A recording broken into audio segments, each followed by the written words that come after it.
सुप्रभात पिलामाने आज आमे षष्ठ श्रेणीर जन्मभूमि कविताटी पढ़िबा।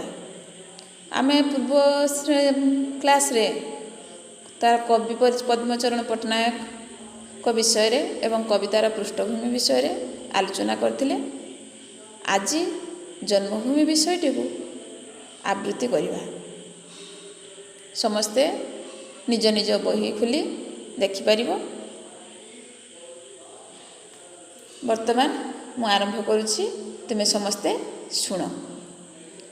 जे देशे जन्मिछि मुहि अछि जेउ देशे, जे देशर वायु बहे निश्वासे प्रश्वासे, जे देशर रविताप किरण बितरे तृषा मेंटे, जे देशर स्निग्ध स्वच्छ जले, जार फल शसे करे जीवन धारण, जार भक्षे सदा सुखे करे विचरण, सेहि मोर जन्मभूमि जननी समान, धरा तले काहीं अछि ता समान स्थान।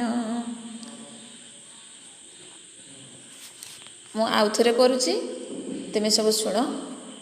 जे देशे जन्मिछि मुहि अछि जेउ देशे, जे देशर वायु बहे निश्वासे प्रश्वासे, जे देशर रविताप किरण बितरे तृषा मेंटे, जे देशर स्निग्ध स्वच्छ जले, जार फल शसे करे जीवन धारण, जार भक्षे सदा सुखे करे विचरण, सेहि मोर जन्मभूमि जननी समान, धरा तले काहीं अछि ता समान स्थान।